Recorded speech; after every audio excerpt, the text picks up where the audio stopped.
বলে তোমার পেট মিথ্যা হতে পারে, মধু মিথ্যা। বাচ্চা কাচ্চা ছেলে মেয়েদের সকালবেলায় মধু চাটাবে, মধুর মধ্যে শেফা আছে। নিজেও পারলে হাতের তালু পরিষ্কার করে একটু চেটে নেবে। ওই যে কালো জিরা, এর মধ্যে শেফা আছে। যাই হোক, এরকম অনেক কিছু। নবীজি সাল্লাল্লাহু আলাইহি সাল্লাম ভালো খাবার খেতেন, সাহাবাদের খাবার খাওয়াতেন, কিন্তু নবীজি সাল্লাল্লাহু আলাইহি সাল্লাম নিজের ক্ষুধা চাহিদা মানুষের সামনে প্রকাশ করতেন না। বাড়ির কিছু আসলে সাহাবায়ে কেরামদের খাওয়াতেন, তারপরে বাড়ি যাওয়া। এখন যেমন মাদ্রাসার চল আছে, বড় ছোট বহু মাদ্রাসা হয়েছে সারা পৃথিবীতে। নবীজি সাল্লাল্লাহু আলাইহি সাল্লাম ওই মাদ্রাসার মতন একটা ছোট মডেল তৈরি করেছিলেন, যেখানে সাহাবারা পড়তে থাকতে চলে যেতেন। তাকে বলা হতো সুফা। ওর নাম কি বললাম? যারা পড়তেন তাদের বলা হতো আসহাবে সুফা। নবীজি সাল্লাল্লাহু আলাইহি সাল্লামের ওই প্রতিষ্ঠানে ওই শিক্ষা, এতে সেটা কোথায় ছিল? নবীজির হুজরার পাশেই, একবারে রওজা আকদাস যেখানে আছে ঠিক তার পাশে জায়গায়। 100 বছরের বয়স্ক সাহাবী নবীজি সাল্লাল্লাহু আলাইহি সাল্লামের কাছে পড়তে এসেছে। এসে বলছেন শিক্ষককে দয়াল নবী, ছাত্রকে 100 বছরের বুড়ো সাহাবী রাদিয়াল্লাহু আনহু বলছে, ওগো আল্লাহর হাবিব সাল্লাল্লাহু আলাইহি সাল্লাম, আমার স্মৃতিশক্তি খুব কম, আমাকে বুঝিয়ে বুঝিয়ে সবক দেবে। নবীজি সাল্লাল্লাহু আলাইহি সাল্লাম ধৈর্যের শিক্ষা দিলেন। 100 বছরের বয়স্ক সাহাবীকে কোনোদিন তিরস্কার করে বলেননি, না বাবা তোমাকে আমি শেখাতে। এক একটি বাক্য শব্দ তিনবার করে উচ্চারণ করে তার মনটাকে জয় করে। নবীজি সাল্লাল্লাহু আলাইহি সাল্লাম এই প্রতিষ্ঠানে 8 বছরের শিশু সাহাবী তারা পড়াশোনা করেছেন। রাহমাতুল লিল আলামিন কোরআন মাজিদে আয়াত পড়লাম যে প্রতিটি জগতের জন্য তিনি হলেন রহমত, আল্লাহর করুণা। কোনদিন কাউকে কষ্ট দেন নবীজি সাল্লাল্লাহু আলাইহি সাল্লাম। আপনারা এই ঘটনা জানেন, তবুও আমি শোনাচ্ছি। নবীজি সাল্লাল্লাহু আলাইহি সাল্লাম রাস্তা নামাজ পড়তে যাবেন, তো প্রত্যেক দিন ভোরবেলায় এক বৃদ্ধা মেয়ে, বিধবা, তার মনের রাগ, আমাদের ধর্ম কেড়ে নিচ্ছে, সেই রাগের উপর থেকে আবর্জনা ফেলত, নবীজির গায়ে লাগতো, রাস্তায় পড়ে যেত। নবীজি সাল্লাল্লাহু আলাইহি সাল্লাম ওইভাবেই পরিষ্কার করে চলে যেতেন নামাজ পড়তে। হঠাৎ একদিন নবী সাল্লাল্লাহু আলাইহি সাল্লাম বলছেন, আজকে তো আবর্জনা পড়েনি। দেখুন রাহমাতুল লিল আলামিনের মর্তবা দেখুন। হ্যাঁ তাই তো, খবর নিয়ে দেখা হলো যে মেয়েটি আবর্জনা ফেলতেন তিনি অসুস্থ হয়েছেন। সাইয়েদনা ওমর ফারুক, সাইয়েদনা আবু বকর সিদ্দিক রাদিয়াল্লাহু আনহু দুজনকে সাথে নিয়ে বললেন, চলো। কোথায়? বলে ওই মেয়েটির বাড়ি। সেই মেয়ে যে নবীজিকে কষ্ট দিতেছে, তার বাড়িতে কড়া মেরে বা ধাক্কা দিয়ে যখন বলার কে ভাই মুহাম্মদ রাসূলুল্লাহ এসেছে আপনার বাড়ি, তার তো রক্ত শুকিয়ে গেছে। সে তো বাড়িতে একা, তার সঙ্গে তার একটি মেয়ে। আমার সাথে ওমর ফারুক আছেন, আমার সাথে সাইয়েদনা আবু বকর সিদ্দিক আছেন। মেয়েটা তো বললো এখানে আর কিছু লড়াই করে কিছু করা। তার মেয়েকে বললো দরজা খুলে দাও। খুলে ঢুকে বলছেন, শুনেছি আপনি অসুস্থ আছেন, এখন কেমন আছেন? আমরা কি পারবো আমাদের সঙ্গে যে আড়ি দিয়েছে কথা বলে তাকে ক্ষমা করতে? সিলমান কাতআ ওয়াফু আম্মান যালামা ওয়া আহসিন ইলা মান আসা ইলাইহি। তুই সম্পর্ক তৈরি করো যে সম্পর্ক তোমার সঙ্গে ছিন্ন করেছে। নবীজি সাল্লাল্লাহু আলাইহি ওয়াসাল্লাম ঢোকার পরে কুশল বিনিময় করে বলে, কোনো কাজ থাকলে বলুন, আপনি অসুস্থ। এটি তো জ্ঞান হারিয়ে গেছে। এই দয়ার নবী যাকে রেগুলার আমি কষ্ট দিয়েছি, হ্যাঁ আমি অমুক কূপের পানি খাই, নবীজি সাল্লাল্লাহু আলাইহি সাল্লাম তার সেই পানির ব্যবস্থা করলেন। এরকম হাজারো ঘটনা যেটা সারা পৃথিবীর মানুষকে নড়িয়ে দিচ্ছে। আমি দায়িত্ব নিয়ে আপনাদের সামনে বলছি, পৃথিবীর মানুষ যদি শান্তি চায়, ভালোবাসা চায়, মুক্তি চায়, ভ্রাতৃত্ব বন্ধন চায়, নবীজি সাল্লাল্লাহু আলাইহি ওয়াসাল্লামের সুন্নাত ছাড়া আর কোন বিকল্প পথ পৃথিবীতে নাই। আমাদের ভাবতে হবে যে আমরা কতটুকু সেটা প্রাণে কাজে রাখতে পেরেছি। রাসূল মকবুল সাল্লাল্লাহু আলাইহি সাল্লাম সকালবেলায় জিজ্ঞাসা করতেন সাহাবাদের, কি ঘটনা, কি কেমন আছো, কি কিরকম স্বপ্ন দেখলে, ইত্যাদি ইত্যাদি। নবীজি সাল্লাল্লাহু আলাইহি সাল্লাম একটা মৃগ নাভির মতন সুগন্ধ, আমি বোধহয় 18 সালে উমরা গেছিলাম। আল্লাহর ইহসান, 6 বার হজ উমরা করার সুযোগ আল্লাহ দিয়েছেন।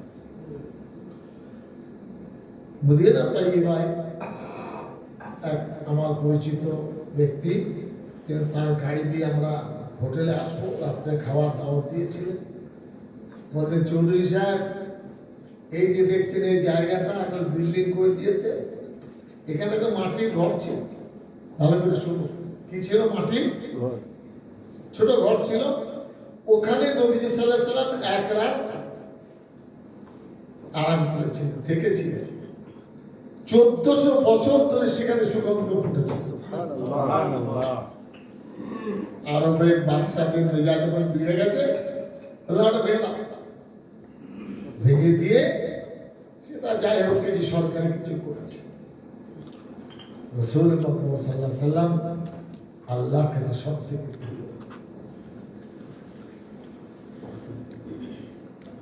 শেষ মুহূর্তে দুনিয়া থেকে চলে যাবেন। 14 দিন কি 16 দিন কঠোর জ্বরে আক্রান্ত, জ্বর আর মারে না। নবী সাল্লাল্লাহু আলাইহি সাল্লাম বুঝতে পারলেন দুনিয়া থেকে বিদায়ের সময় বোধহয় এসে গেছে। হযরত ফাতেমা রাদিয়াল্লাহু আনহা, পিছনে হযরত হাসান হুসাইন, তারপরে হযরত আয়েশা রাদিয়াল্লাহু আনহা সহ উম্মুল মুমিনিন সবাই পিছনে লাইনে। হযরত ফাতেমা এসে নবীজিকে দেখে আর থাকতে পারলেন না, অঝরে কাঁদতে লাগলেন। মা ফাতেমা রাদিয়াল্লাহু আনহা কান্না শুনে নবীজিও থাকতে পারলেন না। অনেকে বলছেন নবীজির সিনায় হযরত ফাতেমা রাদিয়াল্লাহু আনহা হাত মুবারক নবীজিতে হাত দিয়েছেন, অঝরে কাঁদছে। নবীজি ভুলে গেলেন। কিছুক্ষণ পরে কান্না থামলো। নবীজি সাল্লাল্লাহু আলাইহি সাল্লাম হযরত ফাতেমাকে কানে কানে ডাকলেন, কাছেই তো ছিল, কানে যেন কিছু বলছেন। বলার পরে হযরত ফাতেমা রাদিয়াল্লাহু আনহা চুপ করে গেলেন। মালাকুল মউত জিবরাইল আমিন এসে নবীজিকে সালাম করছেন, ও আল্লাহর হাবিব, আপনাকে সালাম পেশ করছি। নবী সাল্লাল্লাহু আলাইহি সাল্লামের উত্তর দিলেন। হযরত জিবরাইল বলছেন, পিছনে আজরাইল এসেছেন, উনি আপনাকে সালাম করতে চাইছেন। নবীজি উত্তর। সেই মুহূর্তে রাহমাতুল লিল আলামিন বলছেন, ওগো জিবরাইল, আপনি আল্লাহ রাব্বুল আলামিনকে জিজ্ঞাসা করুন আমার উম্মতের কি হবে। মানুষ, টাকা পয়সা, বালাখানা, বিল্ডিং, এই যে উম্মতে মুহাম্মদী আফ্রিকার এদের কি হবে, এশিয়া ইউরোপের কি হবে, এটা আমি তার ব্যাখ্যা দিচ্ছি। জিবরাইল আমিন আল্লাহ রাব্বুল আলামিনকে জিজ্ঞাসা করলেন, আপনার দয়া হাবিব বলছেন আর উম্মতের কি হবে, দ্বীন ইসলামের কি হবে। আল্লাহ রাব্বুল আলামিন তো বুঝছেন, আমার প্রিয় হাবিবকে আশ্বস্ত করো আমি হিফাজত করব। কি বলেছেন? আমি আপনাদেরকে পয়সা দিকে আনেন, পয়সা দিকে নামাজ পড়াই না। এই যে ইমানি প্রেরণা, এটা আল্লাহর পক্ষ থেকে। এই যে ইমানি জাগরণ, এটা আল্লাহ রাব্বুল আলামিনের পক্ষ থেকে। আমাদের কিবলা লক্ষ্য করুন, 5 ওয়াক্তের নামাজ এক, ঈদুল আজহা ঈদুল ফিতর এক, আমাদের যাকাত খায়রাত হজ উমরা এক। পৃথিবীতে কেউ দেখাতে পারত? এগুলো আমি বলছি, আপনার বিজ্ঞ মানুষ। ইসলাম ধর্মকে ছোট ভাবার কোনো জায়গা নেই। নিজেকে সংকীর্ণ ভাববেন না, আল্লাহ না খুশি হবে। যে আমার ইসলাম ধর্মে দীক্ষিত করেছে মুমিন মুসলমান তারা, তোমাদের দায়িত্ব তো আল্লাহ নিয়েছেন, তো আপনার ভাবনা কেন? বুঝতে পারলেন না? পারলেন না? যতই শত্রুতা হোক, খোদার কসম খেয়ে বলছি, দিন ইসলামকে কেউ কোনোদিন মেটাতে পারবে না ইনশাআল্লাহ। কিয়ামত।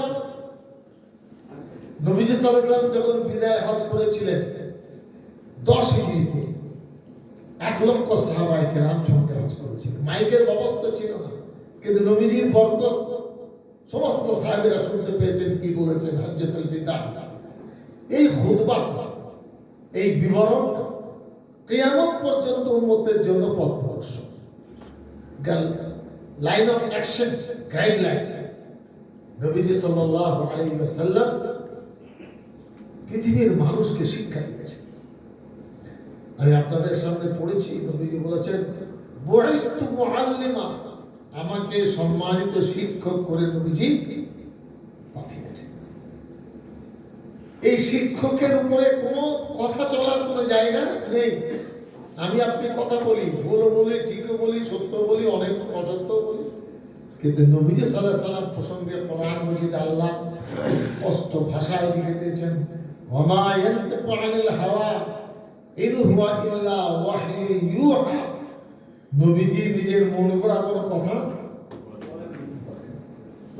তিনি যা বলেছেন আল্লাহর ওহী প্রদত্ত কথা বলেছেন। আপনারা অনেকে এখানে শিক্ষিত মানুষ আছেন, বেশিরভাগ ভালো ইংরেজি বলে, শিখতে হয়েছে। এবার ভালো করে শুনুন, আমাদের দয়ার নবীজি তিনি দুনিয়ার কোন মানুষের কাছে লেখাপড়া শিখেন। ওর পদবি ছিল উম্মি।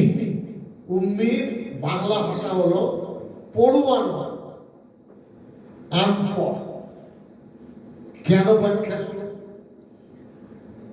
আব্বার কাছে কেউ শিখলে সারা জীবন বাপের কথা মনে রাখে, মনে থাকবে না? থাকবে না? শিক্ষক শিখলে আমার শিক্ষক এটা বলেছে করতে হবে, এরকম অ, এরকম আ, এরকম অশ্ব, এরকম এ বি সি, হ্যাঁ এটা সেন্টেন্স, এটা অমক। নবীজি সাল্লাল্লাহু আলাইহি ওয়াসাল্লাম কারো কাছে শিখলে তার অনুকরণটা জীবনে ঢুকে যেত। আল্লাহ রাব্বুল আলামিন দায়িত্ব নিলেন যে আমার প্রিয় নবী কারোর কাছে কিছু শিখবে না। এই যে কোয়ালিটি কেউ পেশ করতে পারবে পৃথিবীতে না। কোরআন মাজিদ তো পড়েননি, জিবরাইল আমিন এসে তাকে জাপটে ধরেছেন গারে হেরায়, প্রিয় নবী আপনি পড়ুন। জিবরাইলের সঙ্গে পরিচয় ছিল। নবীজি বলছেন, বুখারী শরীফের হাদিসে আছে, মা আনা বিকারি, আমি তো পড়ুয়া নই, আমি কি পড়বো, আমাকে কি পড়তে বলছেন? আচ্ছা, জিবরাইল আমিন তাকে জাপটে ধরেছেন। জিবরাইল আমিন কে? নূরের তৈরি সবথেকে বড় ফেরেশতা। ফেরেশতার অন্তর আর নবীজির অন্তর একসাথে বুকের মিলন ঘটল, ছেড়ে দিলেন। আবার বলছেন ইকরা, পড়ুন। নবীজি উত্তর দিচ্ছেন, মা আনা বিকারি,